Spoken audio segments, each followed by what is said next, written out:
Everyone good morning. আবারও স্বাগত আমার একটি নতুন ভিডিওতে। আশা করি সকলে খুব ভালো আছেন আর সুস্থ আছেন, আর আমরাও বেশ ভালো আছি।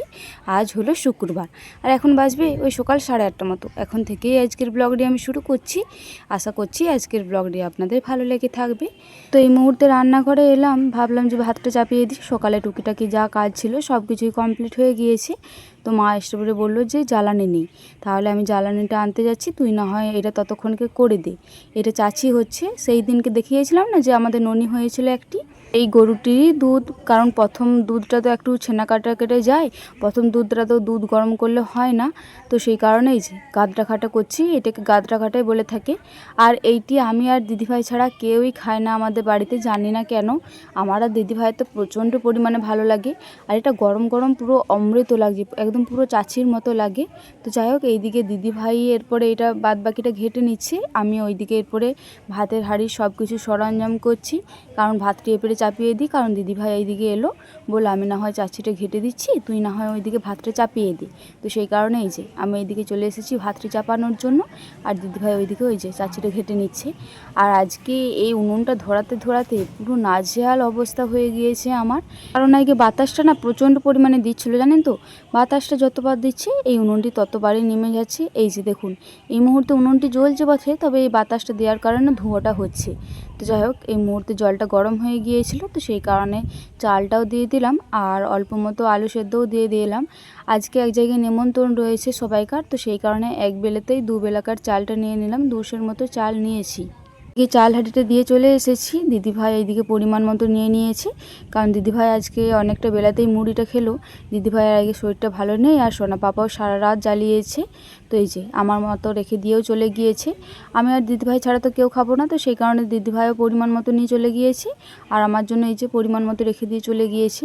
সত্যি কথা বলতে গরম গরমে কিছুক্ষণ আগে একটু মতো খেলাম, এত সুন্দর লাগছিল।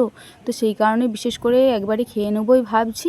এই যে বাটিতে পুরোটি আজার করে দিলাম, আর কড়াইটিতে একটু জল দিয়ে দিই, না হলে ভালো ছাড়বে না, জানেন তো। সেটি অল্প পরিমাণে খেলাম, তারপরেই মা ফোন করেছিল যে সোনা মা একটু কান্নাকাটি করছে, হয়তো ঘুম পেয়েছে, তো তাহলে একবার নিতে আয়।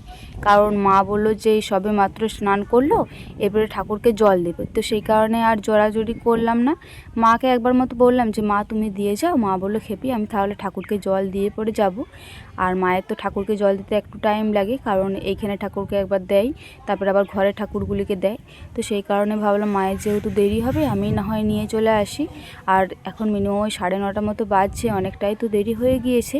এখন যদি ঘুম না পাড়ায়, ওর আবার ওই দিকে ঘুমাতে দেরি হয়ে যাবে, জানেন তো। একটু যদি আনটাইম হয়েছে তাহলে ওর সব দিকেই আনটাইম হয়ে যাবে। এই কারণে বিশেষ করে এই যে আমি আনতে চলে এসেছি। আর এই যে দেখুন, ঠাকুমা আবার দেখছি একটা লাল খাড়া তুলেছে, তো এত বড় খাড়াটা মনে হচ্ছে পুরো আমার সমান। আর এই যে এদিকে দেখুন, আবার চন্দন টিপটা এমন পড়েছে, পুরো নেপে দিয়েছে। আমি টিপ পড়ালে তাতেই নেপে দেয়, আর মা তো পড়িয়েছে, মায়ের কাছে ভালো করে পড়বে না এইটুকু আমি জানি। চন্দন টিপটা এমনি ইয়ে হয়ে গেছে, কেন লেপেছে ও থাক গলা, চুলগুলো কেটে দেবো। ঠাকুর পাতা চিবুচ্ছিল, দি বার করে দিলে। হ্যাঁ দেখা দেখা দেখা হাতে পচা, চলো ঘুম করবে না। ওই পেয়ারা পাকা নিয়ে যাবি খাতে? পেয়ারা পাকা তো দাও, আছে তো। ঠাকুমা মানে বনি রাখবে। মায়ের বাড়ির থেকে এসে পরেই সোনামাকে ঘুম পাড়িয়ে দিয়েছি। ওর না চোখে পুরো ঘুমটা একদম লেগে লেগেছিলো, তো সেই কারণে এসে পরে ঘুম পাড়াতে খুব একটা বেশিক্ষণ টাইম লাগেনি। তো তারপরেই ভাতটা নামিয়ে দিয়েছি, ভাতটা হয়েই গিয়েছিল। এই যে এই মুহূর্তে আলুতে আর পেঁয়াজে ভাজাটা চাপিয়ে দিলাম, এরা মুড়ি খাবার জন্যই দেওয়া হয়েছে বিশেষ করে। তো প্রথমে অল্প পরিমাণে জিরে আর লঙ্কা ফোড়ন দিলাম, তারপরে পেঁয়াজ আর আলুটা দিয়ে পরে একটু ভাজলাম ভালো করে, দিয়ে পরে নুন আর হলুদটা দিয়ে দিলাম। আলুতে আর পেঁয়াজে ভাজা দিয়ে পান্তা ভাতটা যে কী অপূর্ব লাগে কি আর বলবো। আজকে না অল্প মতো রয়েছে, জানেন তো, ভিজে ভাতটা, তো সেই কারণে বিশেষ করে আলুতে পেঁয়াজে ভাজাটা দিয়েছি। তো যাই হোক, এইদিকে দেখছি এখনও হতে দেরি রয়েছে, তো দিদিভাই বললো আমি না হয় আলুতে পেঁয়াজে ভাজা করে দিচ্ছি, তোর যা কিছু কাজ রয়েছে তুই সেরে নি। তো ভাবলাম যে আজকে তো ঝাল দেওয়া হবে, তাহলে সর্ষেটা বেটে নিই। তো সর্ষেটা বাটতে গেলাম, দেখলাম যে সর্ষে নেই, বাড়ন্ত। তো এই যে মা বললো যে তো ঠাকুমার রুমটিতে আছে, তাহলে দেখ তক্তার তলেই রয়েছে। তো সেই কারণে ঠাকুমার রুমটিতে প্রথমে ওই সাইডটিতে দেখলাম যে নেই। মা বললো যে একটা হলুদ পিঁপে আছে দেখবি। তো এই সাইডে দুটো মতো হলুদ পিঁপ রয়েছে, তো দাঁড়ান এই সামনেরটাই টানি। তো দাঁড়ান, এটা হবে না হবে না সেটা বুঝতে পারছি না। তো খুললেই বুঝতে পারবে যে এটা হবে না। আর আমাদের কপাট দরজা কিছু নেই, তো সেই কারণে আলো বাতাস কোনো রকমের প্রবেশ করে না। তো সেই কারণে প্রত্যেকটা রুমে লাইট জ্বেলেই কাজ করতে হয়। হ্যাঁ, এটা সরষেই বটে, যাক বাবা, আর হয়রান করতে হলো না। এই কেঠোটা ওই কেঠোটা একটা কেঠোতেই আমি পেয়ে গিয়েছি। এটা আমার ভীষণ ভাগ্য ভালো, জানেন তো। কোনো জিনিস যদি খুঁজতে যাই আমি বারবার খোঁজার পরে পাই, কিন্তু এইবারে আমি এক চান্সেই পেয়ে গেছি। আর আমি মাকে বললাম যে মা, আমি কিন্তু ঢালতে পারছি না, আমি 2 থেকে 3 দিনকার মতন ঢেলে নিচ্ছি, ওই ঢাকনাটাই করে অল্প পরিমাণে ঢেলে নিচ্ছি, তুমি পরে না হয় 1 কৌটো ঢেলে দেবে। তো মা বললো ঠিক আছে, তুই এখন কাজ চালানোর মতো নিয়ে যা, আমি না হয় পরে পরিমাণ মতো ঢেলে দেবো। চলুন, আমার পরিমাণ মতো সরষেটি ঢালা হয়ে গিয়েছে।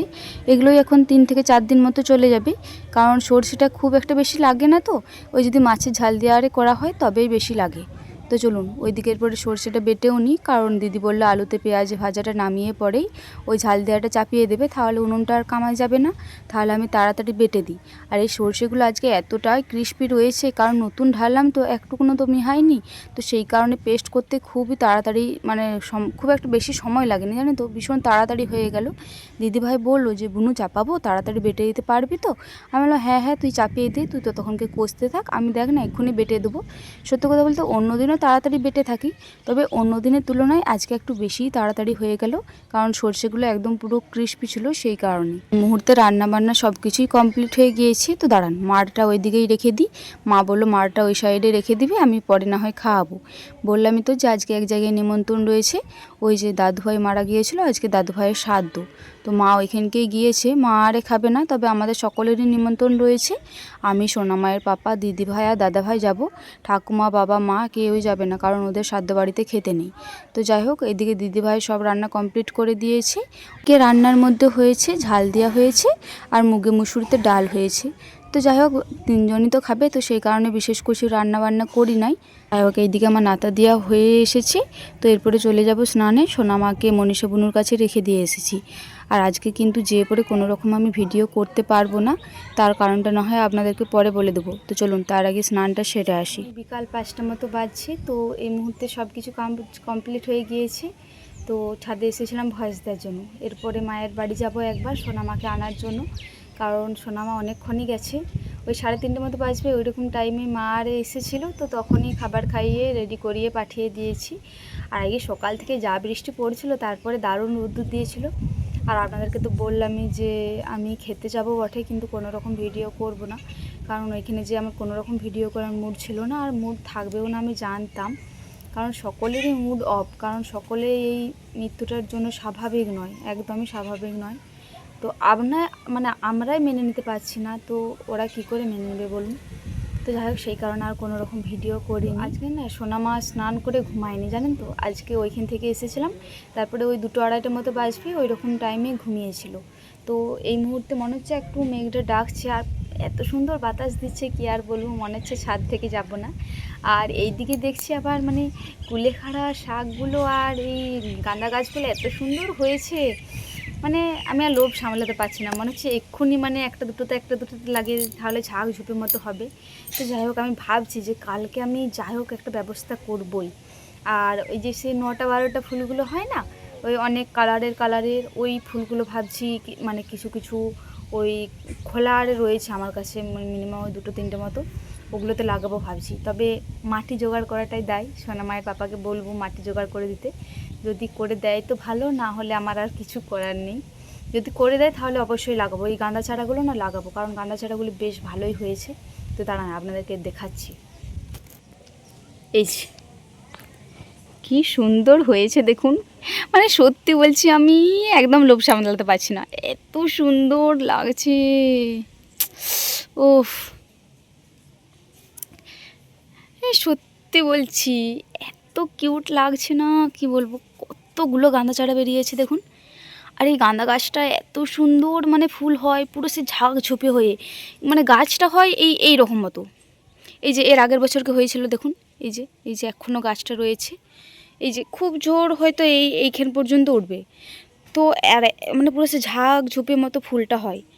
তো সেই কারণে ভাবছি যে প্রত্যেকটা গাঁদা চারা আলাদা আলাদা গাছে লাগাবো। এই টাইমটা পেরিয়ে গেলে না আর গাছগুলো লাগবে না, জানেন তো, কারণ এই শ্রাবণ মাসটাই হচ্ছে বর্ষাকাল, তো এই শ্রাবণ মাসটা পেরিয়ে গেলে আর খুব একটা লাগতে খুঁজবে না। তো সেই কারণে ভাবছি দেখি মানে যদি মাটি জোগাড় করতে পারি তাহলে লাগিয়ে দেবো। সত্যি বলছি এত সুন্দর লাগছে। আর এই গাছগুলো না বেশি মানে করি আসতে বেশি দিন সময় লাগে না, জানেন তো, একটুকু বড় হলেই করে চলে আসে। তো যাই হোক, দেখি আমার বুদ্ধিটা সাকসেসফুল হয় নাকি। আর এই যে এইখানে একটা গাছ লাগাবো, এই কুলেখাড়া গাছগুলো থাকবে, ওগুলো থাক, ওটা ভীষণই প্রয়োজন আমার, মানে সকলেরই এটা ভীষণ প্রয়োজন। আর এই যে এই ধাপটা একটা রয়েছে, আর ওই যে একটা ধাপ রয়েছে, এই ধাপগুলোতে ভাবছি মানে 3টে ধাপে 3টে গাঁদা চারা লাগাবো। তারপরে বাদ বাকিগুলো এখানেই থাকবে হয়তো। তো জানি না, দেখি সোনামায়ের পাপাকে বলবো কি করা যায়। আর তাছাড়া তো আর সেরকম কোনো জায়গা আমি দেখতে পাচ্ছি না, নিচেতে সেরকম কোনো জায়গা নেই, লাগালে ছাদেই লাগাতে হবে। সত্যি কথা বলতে মানে ফুলগুলো এত সুন্দর হয় না, দেখতে দারুণ লাগে। তো যদি লাগায় সেটাও আপনাদের সাথে শেয়ার করব। তো যাই হোক চলুন, সোনামায়ের উপরে খিদে পেয়ে যাবে, কারণ বললাম না এখন মানে এখনও পর্যন্ত ওর মুখে স্বাদ আসেনি, তো এখনও অল্প মতনই খাচ্ছে। আর আজকে মাথা যে ফোড়ারও বলছিলাম না কালকে, আজকেও মানে কালকে রাত্রে হয়তো পেকে আবার ফেটে গিয়েছিলো, আজকেও আবার দেখছি সে একটু রস একটু লেগেছিলো, তো এখনও পর্যন্ত ভালো হয়নি।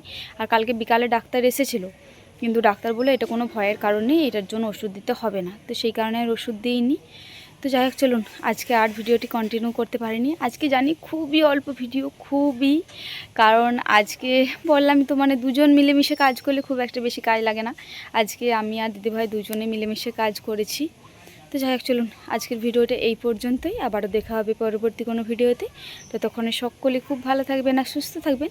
আর আজকের ভিডিওটি ভালো লেগে থাকলে একটি লাইক, কমেন্ট, শেয়ার আর সাবস্ক্রাইব করে আমার এই ছোট্ট চ্যানেলটির পাশে থাকবেন।